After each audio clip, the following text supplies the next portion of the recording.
ఈ రోజే డౌన్లోడ్ చేయండి. మీ ఫేవరెట్ షోస్ చూడండి. లక్కీగా చెయ్యి అడ్డు పెట్టడం వల్ల సేవ్ అయ్యాను. ఎవడా బ్లాక్ మ్యాన్? నన్నెందుకు టార్గెట్ చేస్తున్నాడు? అదే తెలియడం లేదు మిస్సమ్మా. ఆ కిల్లర్ని పట్టుకోవటానికి సార్ వెళ్లారు, వెనకే నేను వెళ్ళాను. రాథోడ్, కిల్లర్కి సంబంధించిన ఆధారాలు నీకేం దొరకలేదా? వాడు స్నైపర్ గన్ యూజ్ చేశాడంటే వాడు ప్రొఫెషనల్ కిల్లర్ అయి ఉంటాడు. ఆ గన్ను తప్ప ఇంకా ఏ ఎవిడెన్స్ దొరకలేదా? మిస్సమ్మా, కిల్లర్ పర్సు సారుకు దొరికింది. కానీ ఆ పర్సులో ఏముందో సారు మాత్రం నాకు చెప్పకుండా దాచారు. ఆయన పర్స్ గురించి నీ దగ్గర దాచారంటే ఆ కిల్లర్ ఎవరో మనకి బాగా పరిచయం అయిన వాళ్ళు అయి ఉండొచ్చు. బాగా పరిచయం ఉన్న వాళ్ళంటే మీ సరస్వతి వాటిని ఎవరినైనా హైర్ చేసుకుందేమో. లేదు, దానికంత ధైర్యం లేదు. నా గురించి బాగీకి నిజం చెప్పడానికే దానికి ఇన్ని సంవత్సరాలు పట్టింది. పైగా వార్డెన్ గారికి మనోహరికి పర్సనల్ గొడవలేం లేవు కదా రాథోడ్. ఆవిడ మనోహరిని ఎందుకు చంపాలనుకుంటుంది? అది కరెక్టే మిస్సమ్మా. పోనీ మీ బావ ఖాళీ అయి ఉండొచ్చుగా. వాడింకా హాస్పిటల్లో కోమాలోనే ఉన్నాడు, కళ్ళు తెరవలేదు. వాడి గురించి రీసెంట్గా ఎంక్వైరీ చేశావా? ఒకవేళ వాడు స్పృహలోకి వచ్చి ఈ అటాక్ ప్లాన్ చేశాడేమో. లేదు రాథోడ్, ఇంకా బావ స్పృహలోకి రాలేదని డాక్టర్ గారు చెప్పారు. నేను ఈ మధ్య హాస్పిటల్కి ఫోన్ చేసి కనుక్కున్నాను. అయితే కిల్లర్ ఎవరై ఉంటారు మిస్సమ్మా?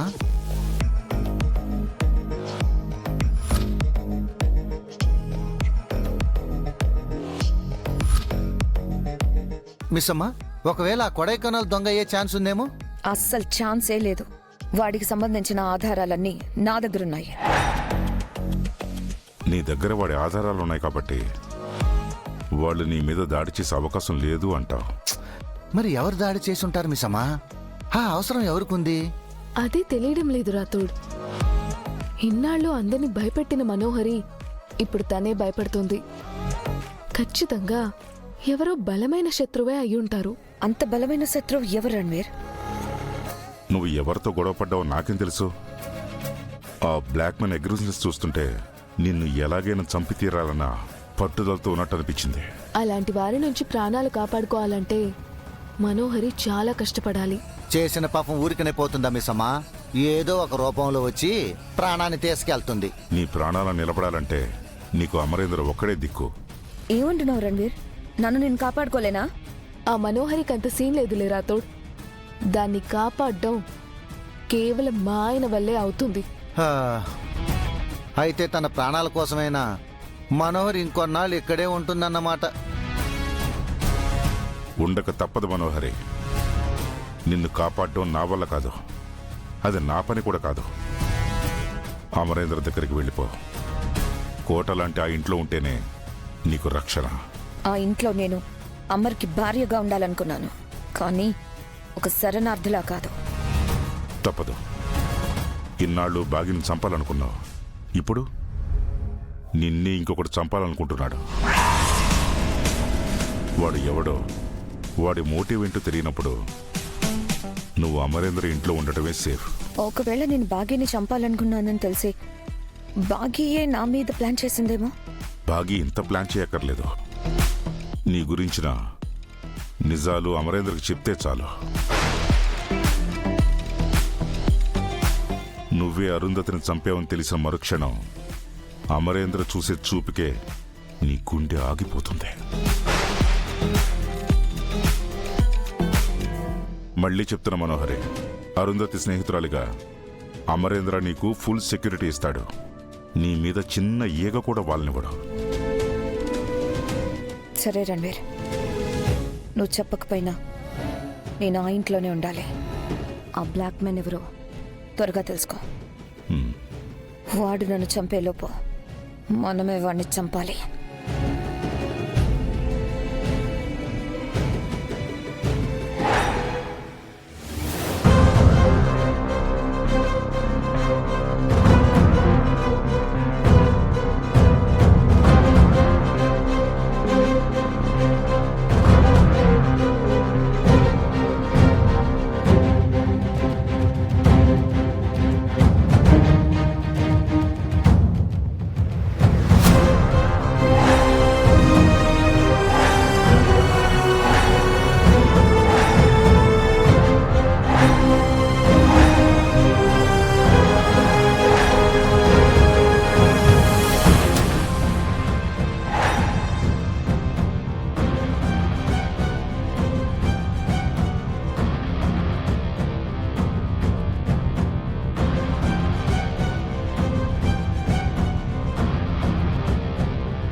సార్ ఏమైంది? ఏదైనా క్లూ దొరికిందా? No sir. పోనీ ఆ కిల్లర్ గురించి కూడా ఏమీ తెలియలేదా? గన్ పైన ఉన్న ఫింగర్ ప్రింట్స్ని బట్టి చూస్తే ఆ కిల్లర్ ఒక మెయిల్ అని తెలుస్తుంది సార్. అంటే ఆ కిల్లర్ ఒక మగవాడన్నమాట. సార్ అతను గన్ యూజ్ చేసిన విధానాన్ని బట్టి చూస్తే అతను ప్రొఫెషనల్ కాదని, గన్ వాడడంలో తనకు అనుభవం లేదని తెలుస్తుంది సార్. ఇలాంటి గన్స్ యూజ్ చేసిన పాత నేరస్తుల ఫింగర్ ప్రింట్స్తో మ్యాచ్ చేసి చూశాను సార్. ఎవరితోనూ మ్యాచ్ అవ్వట్లేదు. నేనిచ్చిన ఫింగర్ ప్రింట్స్తో మ్యాచ్ చేసి చూసారా? చూశాం సార్, అది కూడా మ్యాచ్ అవ్వట్లేదు. సార్ మా దగ్గర ఉన్న సోర్స్ అంతా వాడి ట్రై చేశాం సార్. ఇక ఇక్కడ మీ పని అవ్వదు. మీరు పోలీసుల్ని అప్రోచ్ అవ్వడం బెటర్ ఏమో.